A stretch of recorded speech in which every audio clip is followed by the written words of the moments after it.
आज 80 करोड़ लोगों को फ्री में राशन, 60 करोड़ लोगों को 5 लाख रुपए की आयुष्मान भारत की सुविधा,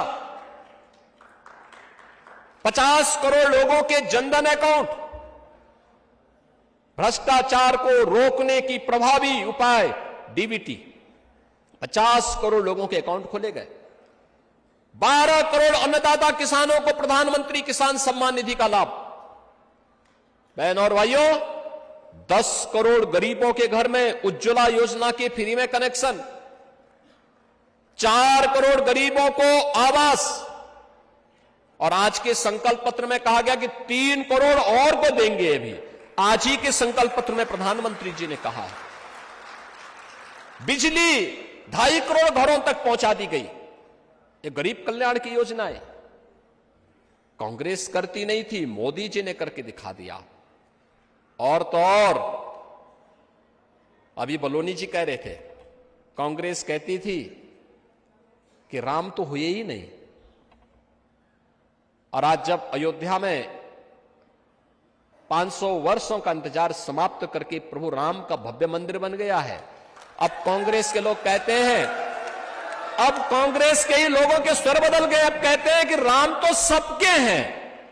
आप देखो ना कितने बहुरूपिया है। पहले कहते थे राम हुए ही नहीं, आज कहते हैं राम तो सबके हैं। ऐसे ही होता है। बहनों और भाइयों, इन्होंने आस्था के साथ भी खिलवाड़ किया, युवाओं की आजीविका के साथ भी खिलवाड़ किया, देश की सुरक्षा के साथ भी इन्होंने खिलवाड़ किया, और एक गरीब के ऊपर सरकार का जो संरक्षण होना चाहिए था, उसका भी इन्होंने मजाक उड़ाने का काम किया था। चेहरा देखकर के योजनाओं का लाभ देते थे। कहते थे कि देश की संसाधनों पर पहला अधिकार मुसलमानों का है। तो फिर 1947 में देश का विभाजन क्यों करवाया था? किसी ने प्रश्न क्यों नहीं पूछा कांग्रेसियों से?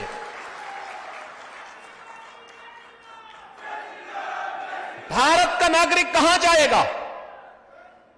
और मोदी जी ने 2014 में आने के साथ ही कहा था, हमारी योजनाएं किसी व्यक्ति, जाति, मत और मजहब के लिए नहीं होगा, योजनाओं का आधार होगा सबका साथ और सबका विकास। आज का संकल्प पत्र भी नेशन फर्स्ट बनाम फैमिली फर्स्ट के बीच में है। बहुत स्पष्ट रूपरेखा तैयार कर दे रहा है। कांग्रेस के लोगों के लिए परिवार प्रथम है और मोदी जी के लिए राष्ट्र प्रथम है। बहनों और भाइयों, एक तरफ स्वार्थ का परिवार है, दूसरी तरफ मोदी का परिवार है।